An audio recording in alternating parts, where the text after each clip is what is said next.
Hello everyone, मैं वर्तिका स्वागत करती हूँ मेरे चैनल पे। तो आई होप आप सब अच्छे होंगे। तो आज मैं क्लास 7th एनसीईआरटी ईवीएस के लिए, जो कि साइंस से है, क्योंकि ईवीएस की एनसीईआरटी तो है नहीं, तो साइंस की एनसीईआरटी में एक टॉपिक है एनिमल्स का, जिसमें डाइजेशन ऑफ एनिमल मैं बताऊंगी, जिसमें ह्यूमन का है और मैंने सिस्टमैटिक डायग्राम से बताने की कोशिश की है। देखिए इस टाइप में।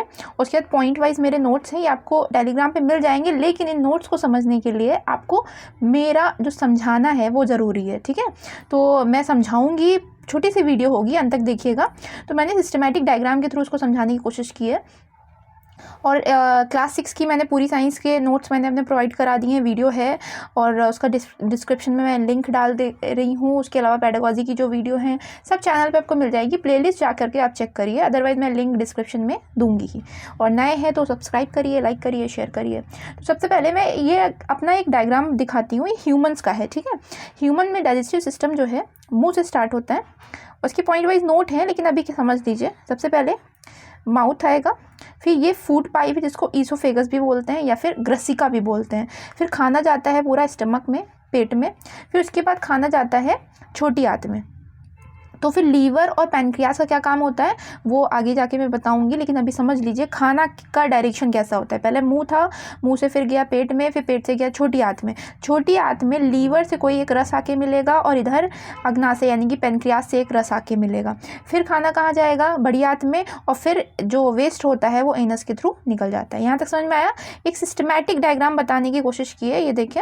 और उसके बाद अब आते हैं पॉइंट वाइज नोट्स पे। तो समझिए क्या क्या होता है। अच्छा, इसमें क्लास 7th का ही नहीं, क्योंकि मैं क्लास 10th तक के बच्चों को पढ़ाती हूँ, तो मुझे आइडिया है कि क्लास 10th का भी मैंने कुछ एक पॉइंट ऐड कर दिया है एनसीईआरटी का। तो अंत तक ज़रूर देखिए, और आई होप आपको डाइजेशन में अब कोई भी दिक्कत नहीं आएगी। ह्यूमन के डाइजेशन में तो कभी भी कोई दिक्कत नहीं आएगी। तो देखिए, सबसे पहले खाना स्टार्ट होता है, जो डाइजेशन स्टार्ट होता है वो मुँह से। तो मुँह में होती है लाला ग्रंथि। ग्लैंड क्या होती है? ग्लैंड से कोई ना कोई रस निकलता है, ठीक है, या एंजाइम निकलता है। देखिए, जो ग्लैंड, पहले समझ लीजिए, ग्लैंड जो होती है उससे कोई ना कोई रस या एंजाइम निकलेगा। अब एंजाइम का काम क्या होता है? क्लास 10th में एक क्वेश्चन पूछा गया, व्हाट इज़ एंजाइम। एंजाइम करते क्या हैं? तो एंजाइम करते क्या हैं कि कॉम्प्लेक्स फूड को सिंपल फूड में तोड़ देते हैं। ठीक है, कॉम्प्लेक्स फूड को क्या करते हैं? सिंपल में तोड़ देते हैं। मतलब समझिए, हम लोगों के जो सेल्स हैं ना, वो उनको समझ ही में नहीं आता है कि आप पिज़्ज़ा खा रहे हो, बर्गर खा रहे हो, कुछ भी खा रहे हो, उससे कोई मतलब नहीं है। उनको केवल इतना समझ में आता है जो सिंपल फूड है। सिंपल फूड जैसे उनको प्रोटीन भी नहीं समझ में आता, उनको अमीनो एसिड समझ में आता है, फैटी एसिड समझ में आता है, ग्लिसरॉल समझ में आता है, ग्लूकोज समझ में आता है, और कुछ नहीं समझ में आता। तो इसीलिए एंजाइम जगह जगह पे हैं, जो कि उस खाने को, जो हम लोग खाना खाते हैं, उसको तोड़ने का काम करते हैं। तो सबसे पहले खाना मुंह में, कौन सी ग्रंथि है मुंह में? है हमारी स्लाइवली ग्लैंड, जिसको बोलते हैं लाला ग्रंथि हिंदी में। उससे एक रस निकलता है जिसको बोलते हैं लार। लार में एक एंजाइम होता है। एंजाइम कौन सा एंजाइम है? वो मेन इंपॉर्टेंट नाम है, एमाइलेज है। कौन सा एंजाइम है? एमाइलेज। अब इस एंजाइम का काम क्या होगा? कॉम्प्लेक्स फूड को सिंपल फूड में तोड़ देना, यानी कि जटिल खाने को सिंपल खाने में तोड़ देना। तो जटिल खाना क्या है? इस खाने में मौजूद होता है मंड, यानी कि स्टार्च। स्टार्च को शुगर में, सिंपल शुगर में तोड़ने का काम करता है। यानी कि अगर पूछा जाए डाइजेशन कहाँ होता है, तो सिर्फ पेट में नहीं होता, डाइजेशन मुंह से ही स्टार्ट हो जाता है। तो सबसे पहला पॉइंट क्लियर हुआ। अब खाना कहाँ पहुंचा था? ये देखिए डायग्राम के थ्रू, खाना मुंह से गया था पेट में। तो चलिए पेट में पहुंचते हैं। पेट में क्या हुआ? पेट में फिर एक ग्रंथि है, जिस ग्रंथि का नाम है जठर ग्रंथि, यानी कि इंग्लिश में बोलते हैं गैस्ट्रिक ग्लैंड। गैस्ट्रिक ग्लैंड से 3 चीज़ें निकलती हैं, HCl, पेप्सिन और म्यूकस। लाइन से याद रखिएगा, HCl, पेप्सिन और म्यूकस। HCl तो नाम सुना ही होगा, हाइड्रोक्लोरिक अम्ल एसिड होता है एक तरीके का, जो कि सबसे खतरनाक एसिड है। तो इतना खतरनाक होता है कि अगर स्किन पे पड़ जाए तो स्किन पूरी जल जाती है। लेकिन फिर सोचिए, हमारे पेट में यही एसिड होता है। तो पेट में HCl अम्ल है, इसका काम क्या है? एनसीईआरटी में क्लास 10th में भी 2 काम पूछे गए हैं, क्लास 7th में तो 2 काम लिखे ही लिखे हैं। दोनों काम लाइन से याद रखिएगा। खाने को एसिडिक बनाना। क्यों खाने को एसिडिक बनाने की क्या ज़रूरत है? अभी आगे बताती हूँ मैं। फिर दूसरा काम होता है किल बैक्टीरिया इन फूड, खाने में मौजूद जितना भी बैक्टीरिया होता है उसको मार देना। अब ये खाने को एसिडिक क्यों बनाता है? क्योंकि आगे बैठा हुआ है एक पेप्सिन। पेप्सिन एक एंजाइम है। एंजाइम है, इसका मतलब कुछ ना कुछ तोड़ेगा। तो एंजाइम कहता है मैं खाने पे अपना काम तभी करूँगा जब खाने को कैसा बनाओगे? एसिडिक बनाओगे। इसीलिए खाने को एसिडिक बनाने का काम HCl करता है। तब पेप्सिन क्या करेगा? खाने में मौजूद प्रोटीन को तोड़ देता है। प्रोटीन को पेप्टोन में तोड़ देता है, क्योंकि प्रोटीन अभी कई बार टूटेगा, फाइनली एकदम अमीनो एसिड में टूट जाएगा आगे जा करके।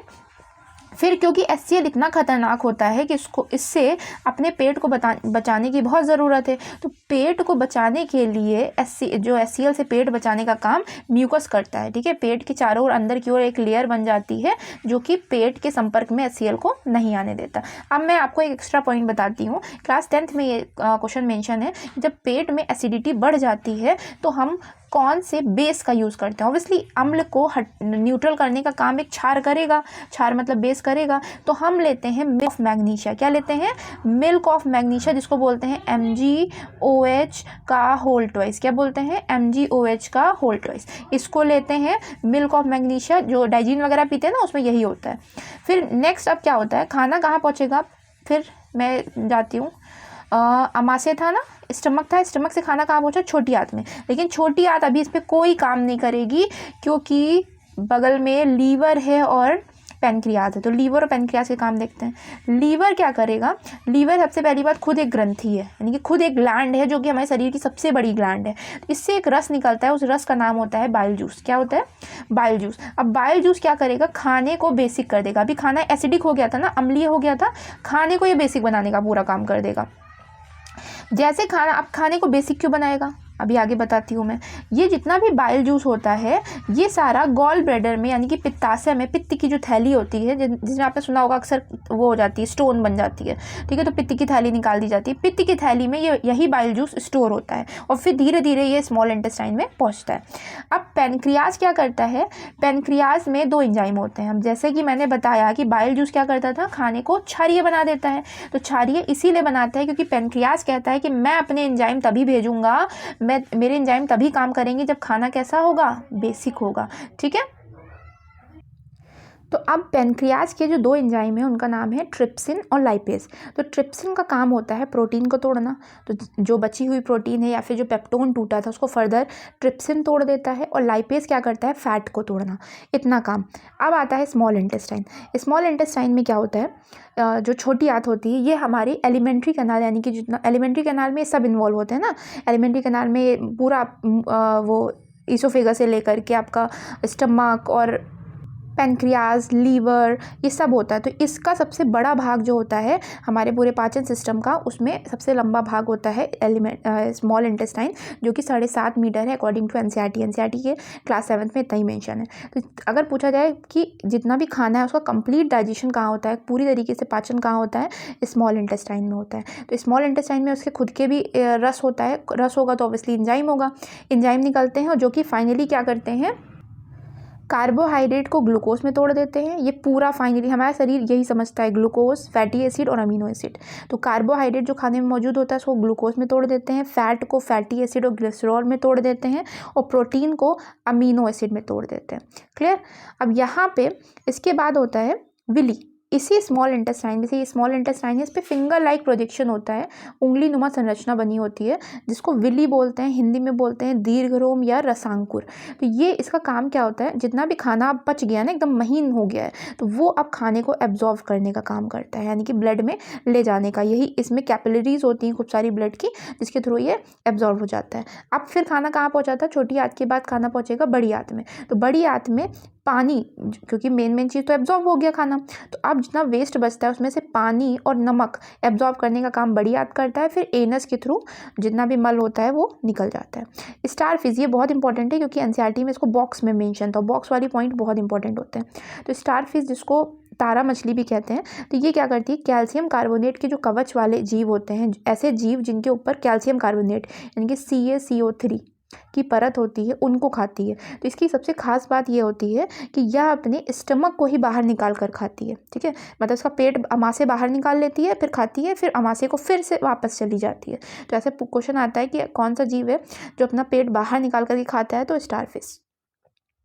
अब घास खाने वाले जीव, देखिए जो घास खाने वाले जीव होते हैं वो सबसे कॉम्प्लेक्स फूड खाते हैं। तो एक मुझे याद है कि आई थिंक क्लास 10th में क्वेश्चन है भी कि शेर जो होते हैं या जो कार्निवोर्स होते हैं उनकी छोटी आंत छोटी क्यों होती है? ठीक है, जैसे हम लोगों की छोटी आंत बड़ी है, तो शेर की जो छोटी आंत होती है वो बहुत छोटी होती है, तो उसका रीज़न ये होता है क्योंकि वो लोग मीट वगैरह खाते हैं या फिर मांसाहारी चीज़ें खाते हैं, तो इसी वजह से वो ईजिली डाइजेस्ट हो जाता है। जबकि जो घास होती है, घास सबसे कॉम्प्लेक्स होती है डाइजेस्ट होने में। तो इनमें होता क्या है, इनमें जो पेट होता है वो 4 भागों में बटा होता है। देखिए, घास खाने वाले जीव जो होते हैं इनको जुगाली करने वाले जीव भी बोलते हैं या रूमिनेंट भी बोलते हैं। देखिए रूमिनेंट भी बोलते हैं या जुगाली करने वाली, देखा होगा मुंह चलाते रहते हैं। तो ये करते क्या है, इनका पहले पेट जो होता है, पहला अमाशय जो होता है उसको रूमेन बोलते हैं। तो ये जल्दी से घास को निगल जाते हैं, मतलब चबाते नहीं है, पहले निगल जाते हैं और यहाँ पूरा खाना स्टोर कर लेते हैं। जैसे बंदर नहीं स्टोर करता है अपनी गाल के इधर उधर, लेकिन इनका पेट में पूरा खाना स्टोर हो जाता है। भोजन का आंशिक पाचन रूमेन में हो जाता है, आधा पचता है आधा नहीं पचता। तो अमाशय के टोटल इनके जो पेट के 4 भाग होते हैं। अच्छा, ये जो आधा पचता है उसके बाद में क्या करते हैं, ये पूरा पेट में चला गया, जैसे मान लीजिए पेट है, पेट में खाना चला गया, फिर धीरे धीरे फिर वापस मुंह में ये लाते हैं और मुंह चलाया करते हैं, जुगाली करते रहते हैं। तो इसीलिए इसे जुगाल या कड कहा जाता है। और इस प्रोसेस को क्या बोलते हैं, रोमेंथम बोलते हैं, और इन जानवरों को रूमिनेंट बोलते हैं। तो वो आपको रोमेंथम, रूमेन और रूमिनेंट 3 नाम याद रखने हैं। अब नेक्स्ट पॉइंट है कि घास में सेलुलोज होता है, ठीक है, बहुत कॉम्प्लेक्स है इसको डाइजेस्ट करना। और सेलुलोज के पाचन के लिए जीवाणु इनमें पाए जाते हैं, यानी कि इनमें का मतलब है ये जो जीव होते हैं इनमें जीवाणु, कुछ बैक्टीरिया पाए जाते हैं जो कि सेलुलोज का पाचन करते हैं।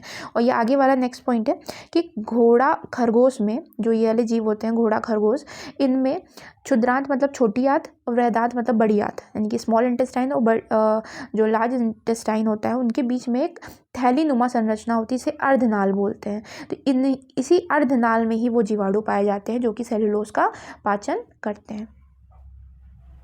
अब मैं अमीबा का ढंग से बता देती हूँ। अमीबा इज़ अ यूनिसेलुलर, ठीक है। यूनिसेलुलर का मतलब है इसमें केवल एक कोशिकीय जीव होता है, इसमें केवल एक कोशिका होती है। अब देखिए, ये बीच में जो बैठा है न्यूक्लियस है, ठीक है। ये जो छोटी छोटी दिख रही है धानियाँ है जिसको वैक्यूल्स बोलते हैं। और ये जो इसने मुंह बनाया है ना खाने के लिए, इसको बोलते हैं सीडोपोडिया या फिर फॉल्स फीट। तो ये खाना कैसे खाता है, देखिए ये अपना शेप बदलता रहता है। मान लीजिए अभी ये है, ठीक है, अगर इसको खाना दिखा तो अचानक से अपना शेप, इसको खाना मान लीजिए यहाँ दिखा तो अपना मुंह इस जगह ऐसे बना लेगा, ऐसे। तो इस शेप को ही बोलते हैं सीडोपोडिया या पदाब बोलते हैं, पदाब या फॉल्स फीट भी बोलते हैं। जो खाने के लिए मुंह बनाता है वैसा अपना शेप करता है। और फिर क्या होता है नेक्स्ट स्टेप में, फाइनली वो जो खाना होता है वो फूड वैक्यूल में चला जाता है। खाना जो फूड वैक्यूल मतलब जो धानियाँ हैं उनमें वो खाना चला जाता है और अंदर चला जाता है। इस तरीके से बहुत ईजी सा है अमीबा का। अमीबा में केवल ये 2 नाम याद रखिएगा, सीडोपोडिया और वैक्यूल्स। अब लास्ट है टीथ इन ह्यूमन में 8 वर्ष तक दूध के दांत गिर जाते हैं। बस ये डेटा याद रखना है, 8 वर्ष तक जो दूध के दांत होते हैं गिर जाते हैं। स्थायी दांत 32 होते हैं। 32 दांत में कौन कौन से होते हैं, incisor, canine, premolar, molar. Incisor, canine, premolar और मोलर। तो इंसीजर कितने होते हैं, 8 होते हैं। 4 4 क्यों लिखा है, 4 ऊपर 4 नीचे, 2 ऊपर 2 नीचे, 4 ऊपर 4 नीचे, तो 8 4 8 12 ऐसे याद रखिए। 8 4 8 इंसीजर, कैनाइन 4, प्रीमोलर 8 और मोलर 12। और इनका काम हमने शॉर्टकट में लिख दिया है यहाँ पे कि ये बाइटिंग करता है। इंसीजर का काम होता है बाइटिंग का, इसका काम होता है टीयर मतलब फाड़ने का, और ये बाइट भी करते हैं ये भी। और इसका होता है चिव और ग्राइंड, यानी कि चबाने का और ग्राइंड मिक्स करने का। और फाइनली इसका भी काम हो जाता है चबाने का और ग्राइंड करने का। तो काम इतने इंपॉर्टेंट नहीं जितना इनका नंबर इंपॉर्टेंट है कि 8 4 8 12। और PDF टेलीग्राम चैनल पे मिल जाएगा आपको। तो आई होप आपको डाइजेशन इन ह्यूमन से कोई भी दिक्कत नहीं होगी। ये मैंने क्लास 10th और क्लास 7 दोनों को ही इन्वॉल्व किया था। और नए हैं तो चैनल सब्सक्राइब जरूर करिएगा। वीडियो अच्छी लगेगी तो लाइक करिएगा और कमेंट भी करिएगा, क्योंकि आपका फीडबैक बहुत ज़रूरी है मेरे लिए, ठीक है।